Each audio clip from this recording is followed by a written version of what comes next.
Alright, g'day guys, Matt Preston built Prado. Welcome back to another video. Now it's very exciting. Today we're putting the winch on, okay? So you may have noticed on this car as of lately, the bottom skid plate, bash plate has been put on, but not the winch. So what we need to do now is take that off to then get access inside the bar, and hopefully we can install the winch sort of like while the bar's off the car, we can install it inside. But there's only one of me today, so if it's too heavy, might have to just take everything off the car and it could be quite elaborate. So we'll see how we go. But the winch we've got here today is the Bunker Industry. Now this is a VicOFFroad winch and I'm very excited.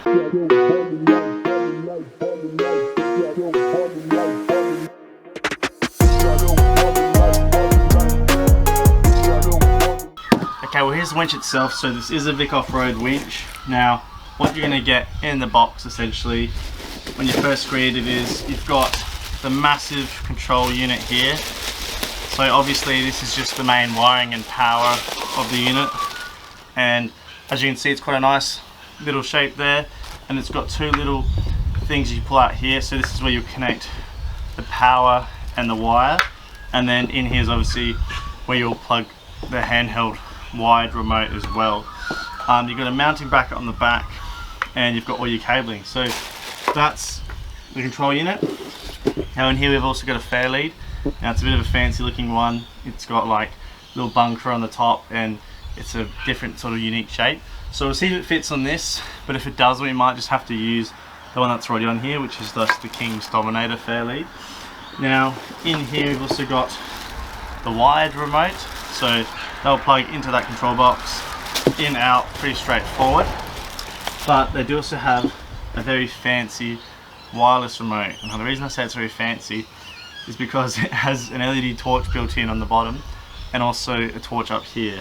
So it's got two torches and it's got a magnet, so you can magnet it to a car like that, which I just think is like crazy. So it's got a lot of use. It's USB type C rechargeable, and it's got in and out button, power on, power off. So pretty cool. It's very like over the top, like it doesn't need to be this fancy, but that's pretty cool that it's got lots of features. Now we've also got some earth cabling here. We've got some nuts and bolts to mount the winch.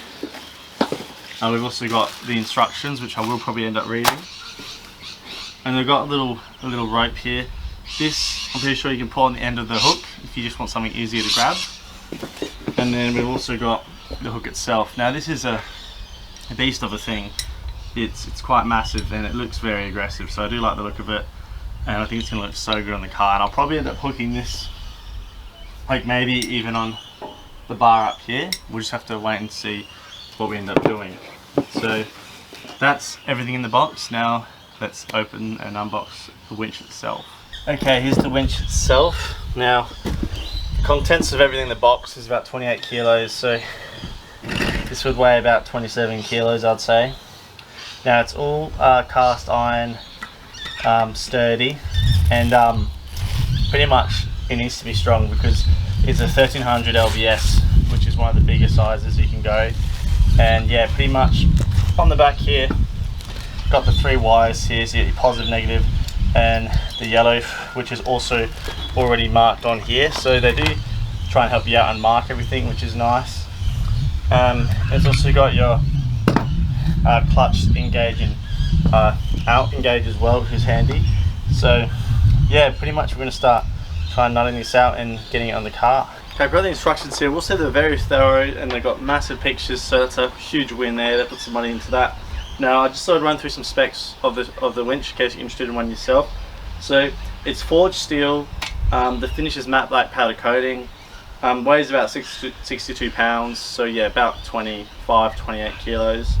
It's wired/wireless and full load line speed 7.6 feet per minute. Okay, it's got a 6.6 horsepower motor, which is 4.8 kilowatts, high performance series wound. So DC 12 volt is what this is running. Now it goes more in depth with the pictures and stuff, but I won't bore you with that. But it is very interesting. It does show you very clearly how to wire it up. So if you haven't done a winch before like me, that's the wiring diagram. So it's pretty straightforward and simple to follow.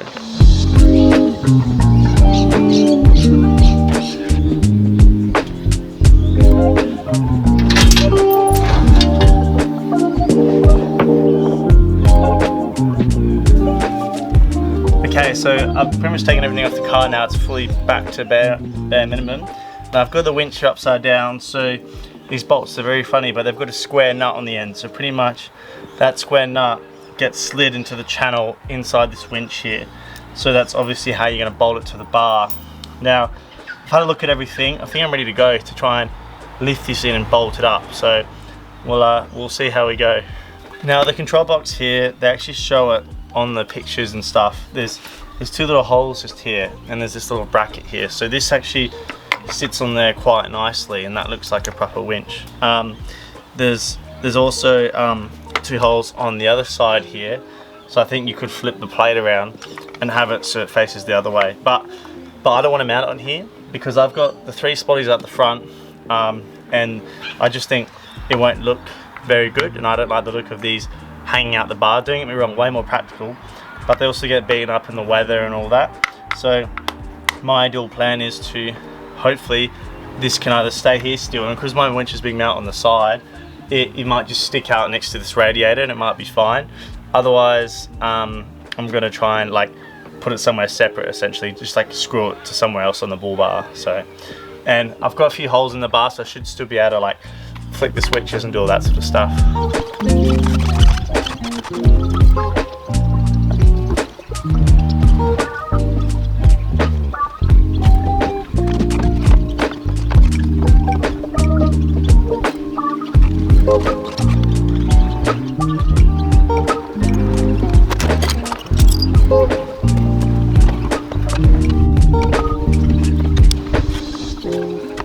Alright, off camera that honestly took like easily over an hour, just trying to figure out by myself, trying to put this winch up. I used this fasty strap that didn't work, and I ended up still doing the method I started with the log and the timber, and it did work that time. A little bit sketch on your own, that's for sure. It's so much easier with 2 people. One can literally just like hold up there, another person bolt it on. So now I'm going to tie these bolts on properly. Now your winch drum, you always want to make sure that the winch rope's on the bottom, if that makes sense. So the barrel wants to be going this way in my case, and yeah, you can see like the bottom of my winch is in fact down here, so that's the way you want it. Now you also want to leave, you know, this much length at least, just so you can poke it through the bar, just so if you didn't do this, it would still be in there and you'd be trying to get your fingers in there and pull it out. It would just be a nightmare. So you want to make sure that this is out like this as well.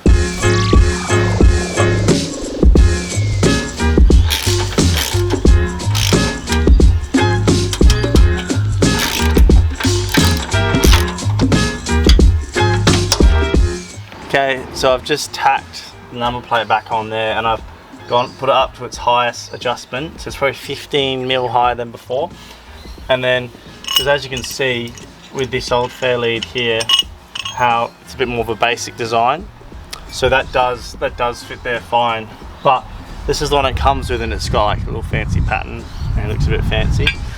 So it's a little bit higher here, but I think it will just fit, because that will be in there like that, and then I can still, it will touch here at the top, but I can still get my nuts in. So I think that will look good, and at least it's all the same brand and it will look good together, so I won't be needing this.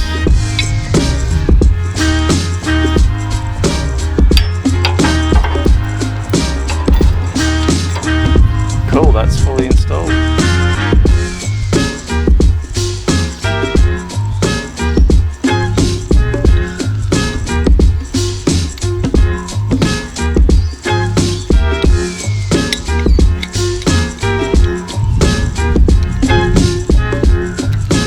Hook on fully, which looks nice. Now I can either have it sort of over here on this thing, or it won't really fit, to be honest, on the ones down here, so I have to figure out where to put this that would be practical as well. Now obviously you can get the little blocks that pull fully in and they just sit hard up against there. I could do that as well down the line if I'm not a huge fan of this, because this is quite a big hook, it's quite bulky. But yeah, ideally I'd say I'd put it there. But it's just a bit like it's massive, it's almost too big for it. Okay, so winch on the car is now fully bolted on, and you can see a little bit of the wiring here. So you've got your yellow, black and red and then there's a little black one you can just see here that goes to the other side. There's a little black nut on that side, and pretty much once they're all in and your box is in, all that needs to happen now, I'm just going to run this big red cable here which is on the ground.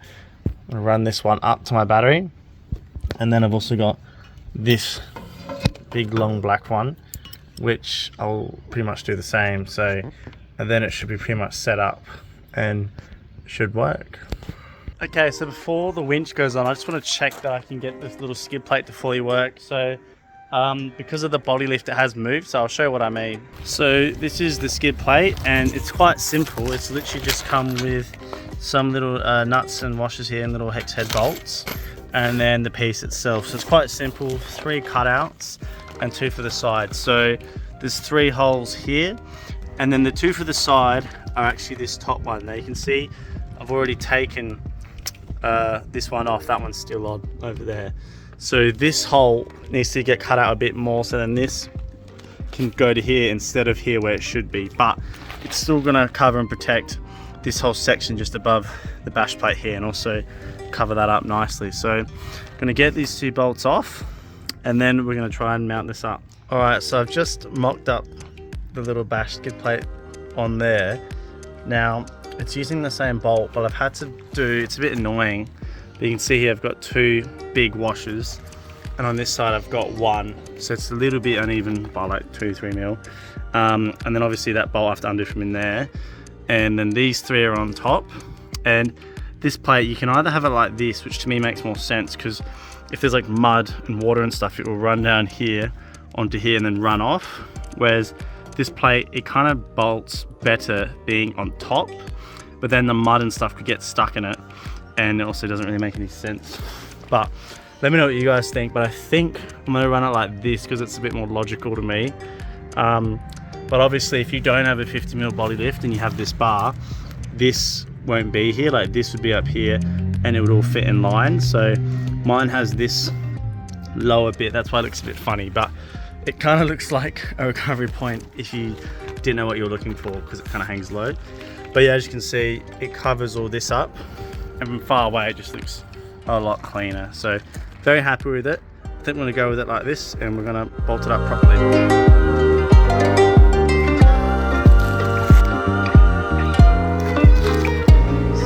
Skid plate is now on. I think it looks so much better.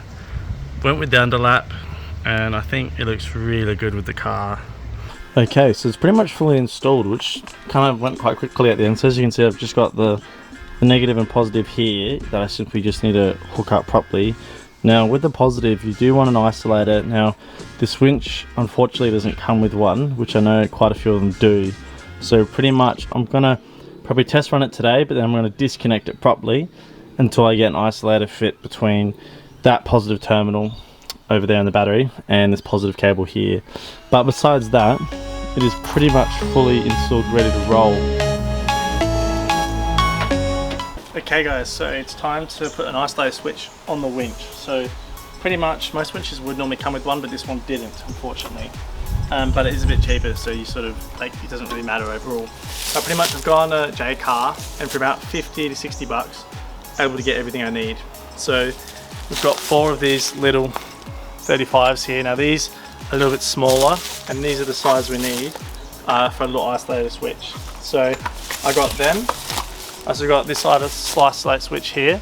Now this is 100 amp, which is probably, if we don't want to go much smaller than that, then it's pretty simple really. Just got 2 little terminals on the bottom there, and then on and off. And the good thing about this one is you can actually take it off. So I can literally have it like this in the engine and put this little red button in the car, and then when I know I'm using the winch, I can actually put that on there and I can use it. So that's pretty cool.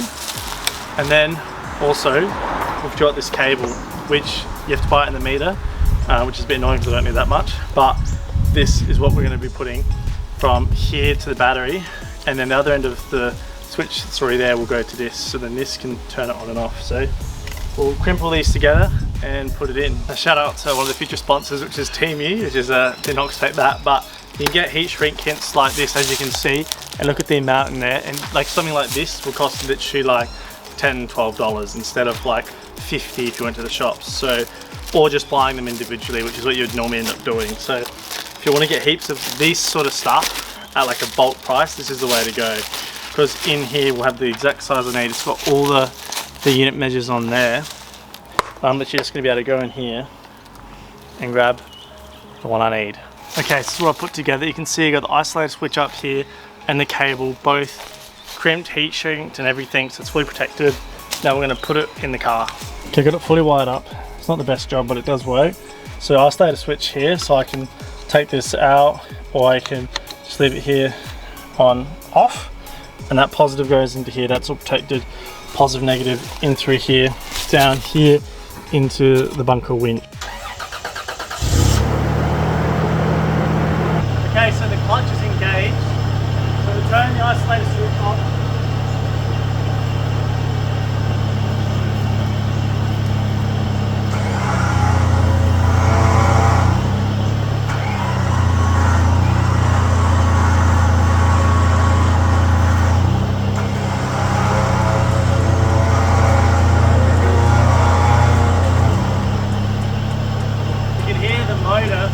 The motor's taking stress when I use the winch because it's drawing a lot of power. So normally you run winches when the motor's on, you can hear. So now I'm ready to tow. That's good.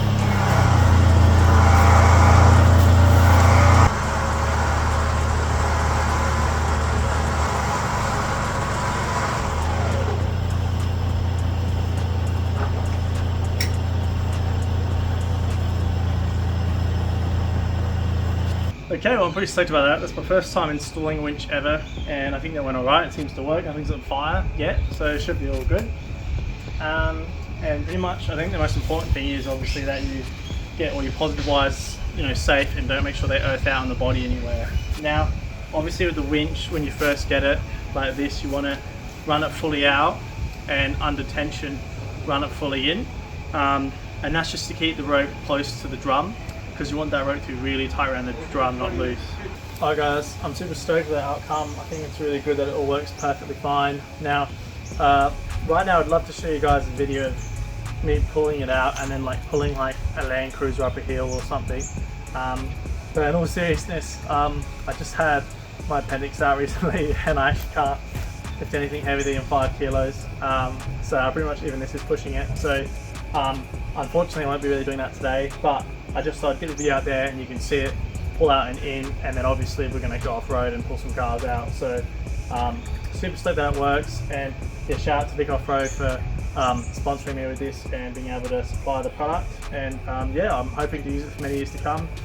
So yeah, one of the things to remember is it doesn't come with an isolator, so you have to buy that yourself, whereas lots of other winches do come with that.